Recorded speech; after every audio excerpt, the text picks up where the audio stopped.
So, good evening everybody from beautiful Barbados.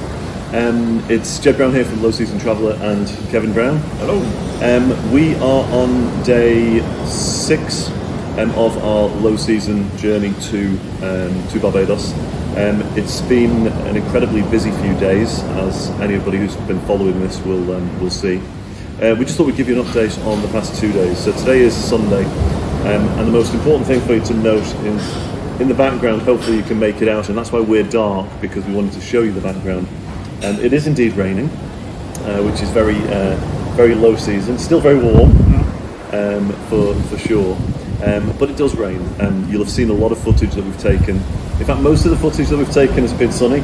It's been mainly sunny. I mean, it hasn't rained the last couple of days, really. It hasn't, yeah. We saw it on the first day, yeah, and then it's rained a bit today. The forecast was rain all day today, all day tomorrow, and 3 days. I think it rained 3 times 10 minutes before the downpour we've had about an hour ago that started. It's incredible. We just had, we had a massive downpour, and there's a bit of thunder as well. And now, actually, it looks pretty clear. It looks like it stopped, to be honest. Hopefully. And again, like we've said before, it doesn't affect anything. There is somebody out there in the sea having a swim because, of course, it's gloriously warm.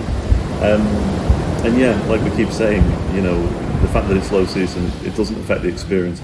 Actually, we've spoken to quite a few people. There's been people over here from Canada, from the US, from the UK, of course, quite a lot from the UK. And they've all just said, it's an absolutely fabulous experience. They wouldn't change it. They got some great deals. We will show you in other videos on YouTube and on the Low Season Traveller website a little bit more about this particular property that we're in. It's called the Southern Palms. Wonderful property, very authentic. The Wi-Fi is a bit crappy, I'll be very honest about that. Wi-Fi is a bit crappy. It's good reception. However, if you're looking for digital detox, it's probably perfect. We weren't looking for digital detox, so it was a little bit frustrating. But other than that, it is a wonderful, wonderful property.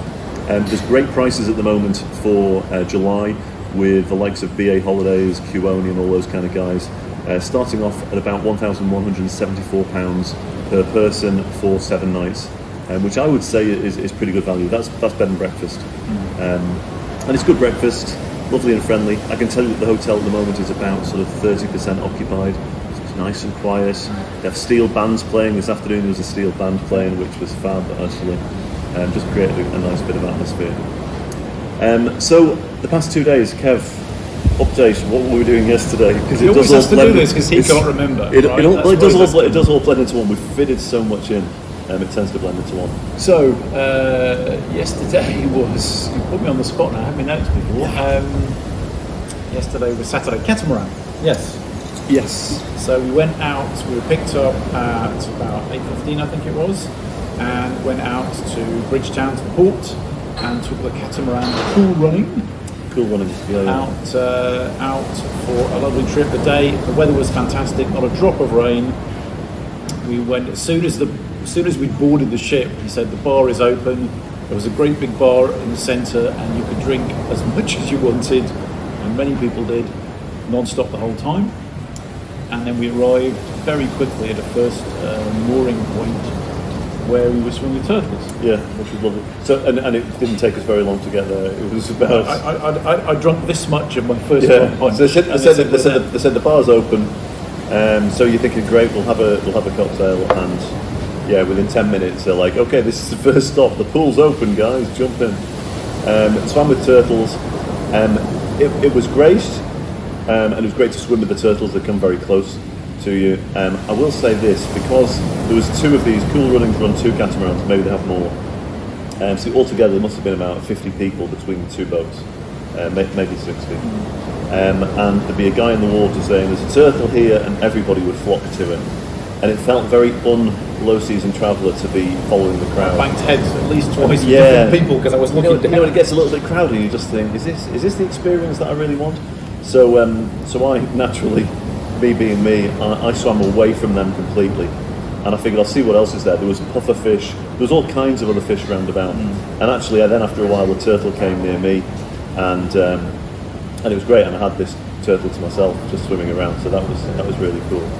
Then we set sail again for about another hour maybe, and we went round to I think before then we saw the wrecks. Oh yeah, sorry, we saw the wrecks, yeah, that was it. They said the next stop is the Rex. That was literally about 10 minutes. If that, 10 minutes later. Incredible, really, because the wrecks are in relatively shallow water, so perfect for snorkeling. There's all kinds of coral life and reef life on them, and yeah, it was fabulous. I've never done a wreck dive or anything, no. And it was great. And the guys, for anybody that's not as confident swimming, they give you either flotation vests, which aren't too restrictive either. They're very sort of thin, or floats. So they really do look after everybody, and that was a great experience. Yeah. It's telling me the device is disconnected, but I'm just going to crack on. So then after that, we went a good hour. We went a good hour, and we put the sails up, and we went sailing, and then we went to it was near Sandy Lane, which is very, very famous property, very expensive property if you look it up on any of the tour operators. Rihanna and Simon Cowell say apparently. Yeah, apparently so. And it's a lovely, lovely beach. It's very white, powdery sand, turquoise waters. Really, really first class. And what they do then is they drop down the steps at the front of the Catamaran, and you just jump in, go swimming, do diving. They serve lunch, which was a lovely lunch. We had their chicken, fish, all that kind of stuff. They play their music. I wasn't mad keen on their music myself. It's very much a party feel. It's a party. And everybody's drinking the whole time as well. Personally, if I was doing it again, I would prefer a more of a chilled out cruise with music that's a little bit more chilled out, so you could really have time to contemplate. Because it's beautiful scenery, and it's really worthwhile. So overall, it was a fantastic morning. We were out for a good 4 or 5 hours. It cost $100 to go. The company's called Cool Runnings, and again, we'll stick a link in the bio so you guys know where to look. The crew on board worked incredibly hard. They were amazing. They were brilliant, and they kept the spirits up, and they were a good laugh as well. Overall, wonderful experience. And again, you have to remind yourself that this is the low season. How it could be better in the high season, I've just no idea. Glorious sunny day, clear skies. I don't know what else you'd be looking for, really. We both got a little bit sunburned, I think, despite putting sun cream on. You need to be so careful. The weather was really good. Yeah. So that was that for yesterday. We had quite an easy day. We came back. Had a little bit of a swim. Yeah, again, it stayed dry and sunny. Lovely. So it was just a fine day. Resting. It was exhausting, actually, that ride. Yeah, it was actually. With the swimming around and stuff. Yeah. And the sea out. Then last night we went for a fabulous meal. Yes. In a great restaurant. It's my new favourite restaurant here. I've gone through so many. Yeah, there's been, every time you go to one of these restaurants, you're like, oh, that's my favourite. Yeah. The Rooftop restaurant. By absolute chance, Fusion Rooftop restaurant. Thank you. By absolute chance, when we first went in, we had a drink to start us off, and by chance we met with one of the main investors and owners of the restaurant. Wasn't planned. We just got lucky. He's a British guy, and he was a lovely guy. He was telling us how he's opening another restaurant. He was saying how it's great what we're doing for low season travel. He said because Barbados is wonderful in the low seasons, and more people need to know it and see it and learn about it. I think he said it's 220 days of sunshine a year. It's the best place in the world to learn surfing. Yes, He's been learning to surf. You've got like beginner waves, but you've also got it's joining the circuit of the world-class World Surfing events. Yeah, they're trying to get into the World Surfing League on the official calendar, so that should be great. And yeah, we've done a separate interview with our man Brian Talmer, who is a windsurf champion and a fascinating character actually, and he was saying exactly the same. Great for surfing, great to learn to surf as well. The restaurant itself, it's on the top of a shopping centre. And it's a great location. You're right up there underneath the stars. It's quite open at the top as well, although they do bring the cover over occasionally. The cuisine is there's mixed. There's all kinds of variety, but they have they've got a Japanese chef. They have a separate sushi menu, sushi and sashimi menu, and that's what we went for. And we were both saying how we were always a little bit nervous outside of Japan having sushi and sashimi. We are sushi snobs. We sound very, very pretentious. We're aware of that. But if you're going to have sushi and sashimi, you want it done right. So what we'll say is it was absolutely fantastic. Yeah, It was it was amazing. Yeah. So that was that. Then this morning we had a really early start. We started at 7 a.m. I'm going to have to speak a little bit louder now because I noticed there's more noise going on. We started at 7 a.m. for our pickup, and we went to Naniki Lodge, which again is a breath of fresh air. It's in the Scotland district, which is sort of quite hilly. I'm not going to say mountainous. It's not quite mountainous, but it's very, very hilly, very, very green, very, very lush.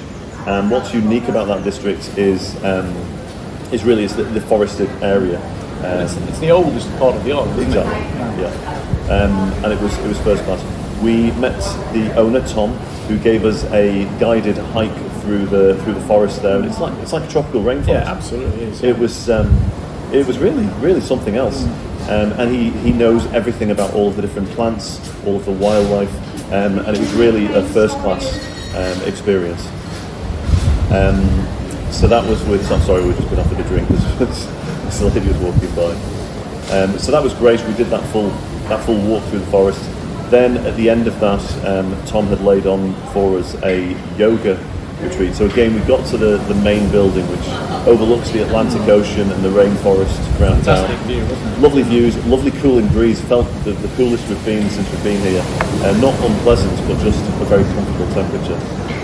We did the yoga, which was, for me, I found that quite challenging. I'm not a yoga person. You enjoyed it, Kev? You've done yoga I did. before? I've done yoga before, and this teacher was really good. And I talked to her afterwards, and she said she started doing this like more slow, stretchy type yoga, and quite a few people have said this is better than more tonic yoga. So it was great. It was hard. You feel it, Yeah. but it's not like playing a game of tennis for you or squash or something. It's not hard cardio, but you feel the stretch in your core. When you're doing it. You do. It was good. It was a really good experience. But the whole thing for this particular place, for Naniki, it's all about wellness, mindfulness. He encouraged us to, when we're in the forest, he said, when you're in the forest, you feel more connected with nature. And he said, he talked about the whole concept of tree hugging. And he said, guys, please hug a tree. And he got us all to hug a tree. Felt a little bit daft at first, but actually, there's something in it. I think that it's that sort of primeval sort of spirit where you do feel a calmness. All you can hear, practically nothing you can hear apart from the sounds of nature, the wind rushing through the trees, which almost sounds like rain. It was really quite a wonderful experience, I would say. And he was saying that forest bathing is now a thing. Yeah. And it's recognised. He was giving an example of somebody who had a child with, I think it was ADHD. ADHD, yeah. And one day, by chance, the car wouldn't work, and they walked through a forest to get to school. And he was just so much calmer during that day. And it's apparently like now recognised to have almost therapeutic type qualities, which is. I felt certainly very relaxed after it. Yeah, I did as well. Wonderful experience. The accommodation itself, they have cottages, 1 bedroom and 2 bedroom. They could only show us a 1 bedroom, which we'll share separately on a video. If you follow our YouTube channel, we'll also post it up on Facebook, of course, and LinkedIn and all of the rest, Instagram. Really nicely done. Each has got a nice little veranda at the front, overlooking the forest and the views of the Atlantic. Hammock there swaying. Simple, basic, but a way to just return to nature. Yeah, return to nature. I don't think they're probably very big on Wi-Fi or anything else there either, because that's not what it's about. It's about wellness and about being reconnected with nature. And it's in a different area. It's not near the beach or anything. There is a pool, and there is a sauna, and there's a few treatments that they do there. But it's not about being near the beach. It's about finding yourself up in the mountain, up in the forest. Yeah. And Tom, the owner, who's a lovely guy and so knowledgeable, he was sort of saying, for a lot of people, if they come to Barbados, if you're going to do the beach thing, do your beach thing first and come to him last, because sometimes after the beach kind of thing and the activity and Lawrence Gap and all of the bars and everything else, sometimes before you go back you need to just recenter yourself, and that's what you do at his place. And he said people come here for 2 or 3 nights at the end of their vacation and they recenter themselves and they feel an awful lot better for it. So that was that, and that basically brings us up to where we were. Well, we got boogie boards from the hotel. Yeah. It was free of charge included, and went out and surfed the waves a little bit, which is nice. Yeah. There's golf there. We didn't do it. There's mini golf here. There's a gym. There's all of that kind of stuff at the Southern Palms. It's a great property, really great property, and the beach is fabulous. One point I will say that the people might not be aware of, we know this from Mexico. Mexico had big problems with Sargassum, which is a type of seaweed, and when it comes in, the tide brings it in, you get swathes of it. Well, we had swathes of it 2 days ago. I tried to get a little bit of on film. I should have got more to show you, because it builds up into almost like a wall of Sargassum. And you can still swim in the sea, but it's not as pleasant, and it smells a little bit as well. That's probably one of the challenges that Barbados faces. The guy last night, Matt, who owns the Fusion restaurant, he said that's probably the single biggest challenge that Barbados faces is Sargassum. Not just Barbados. I think it's all the Caribbean islands are getting it as well. It doesn't affect things too much. Like I say, we had it for 2 days. It made the news here as well. And then this morning it's pretty much gone, and that's the way in which it happens.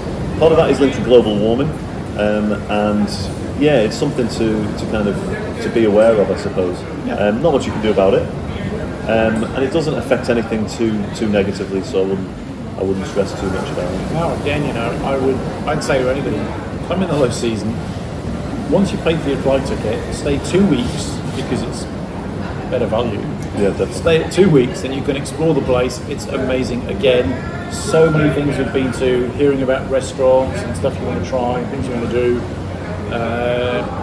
Even 2 weeks is too short, but it's better than one. So 2 weeks is probably the most that a lot of people can get. But true. You can spend longer. We've met people that have been staying here for months, and digital nomads that are out here working in places like Naniki. Why wouldn't you if they have the Wi-Fi? And there's been a few places like that. So, overall, highly recommended. It's our last night tonight. We're going to the Primo restaurant tonight, which is literally like 5 minutes drive up the road, which is nice. Which is great. I've got Barbados Tourism Marketing Inc., who very kindly hosted us for this trip. Jens, the CEO, and Shelley, the chairwoman. They're hosting an event tomorrow morning on sustainability-focused event for Barbados.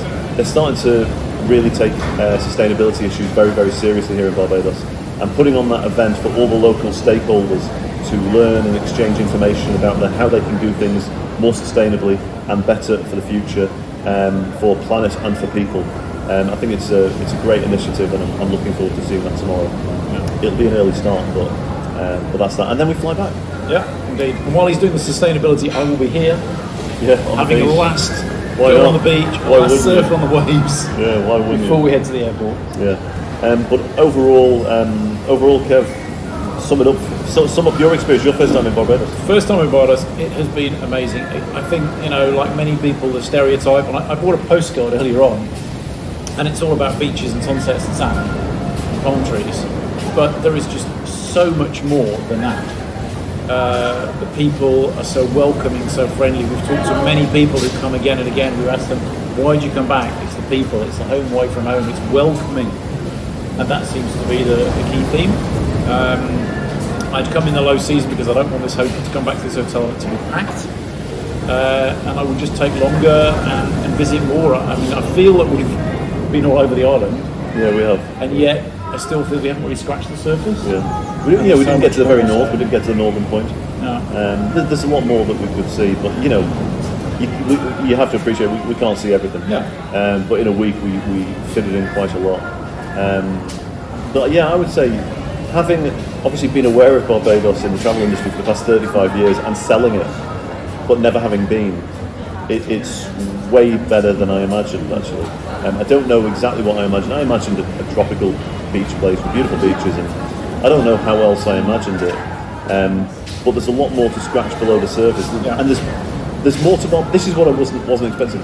There's a heck of a lot more to Barbados than the 5-star hotels, and I think that's what we always used to sell that when I was at QONI. It was always the 5-star hotels, the sandy lanes, and speaking to a lot of the locals, they were saying that's their frustration is, everybody that goes to those hotels, they tend to just stay in those hotels, stay on the beach, and it's been really nice to to get out and about and to meet the local Bajan people who are absolutely lovely and hear their stories, and they have got stories to tell, and everybody that we met they've had incredible insights. You know, I've learned so much. Brian the windsurfer, Hammy, the guy that did the pottery. Hammy, the pottery guy, he was amazing. Gail Seal, the wife of the guy that runs Foursquare Distillery. Sasha, who sort of organised and set up Worthing Square. Micah, with all the food courts. Yeah, Micah, Walker's Reserve. Micah. Yes, sorry. Walker's Reserve, she was on. Yeah. I'm confused. Yeah. So many people, so many places. I would say, seriously, Barbados, it's more than beaches. Yeah, 100%. That would be my 100%. You know, you can enjoy the beaches, but definitely to get the real gold, you know, go out there and meet the people. But that's it. That's all we've got time for just for now, because we're going to have to go and get dinner. But this is probably going to be the last video that we'll be doing from Barbados. So thank you all for following this video series that we've been doing. If you've been following us on live on Facebook, thank you for that as well. If you haven't, they're going to be live still, and we flicked the tag where they're kept for over 30 days. Please do check them out. There's some really good lives that we've done on there as well. And that's it. Just, you know, consider Barbados during the low season months. If you haven't booked anything for this summer, give it a look. And you know, the last point I will say is, yes, it is strictly speaking within the Caribbean. It is entering hurricane season, and you have to be aware of that. For the most part, Barbados is outside of the hurricane belt. It's not impossible a hurricane could hit here, and had a severe storm last year. But if you were to be here during a storm, and genuinely, I would love to be here during a storm, because the low season traveller ethos is you can find the gold in that, because if you're here during a storm, and a few locals have said this, you feel a real oneness. You're in it together with the local Bajan people, and I think that would bring quite a unique experience. Absolutely. In and of itself. Sit with a rum punch and enjoy watching the storm. I'd say. Absolutely. So that's it from us. Thank you so much once again, and we'll see you next time. Don't know where it's going to be. Hopefully somewhere cool. I'm sure it'll be awesome.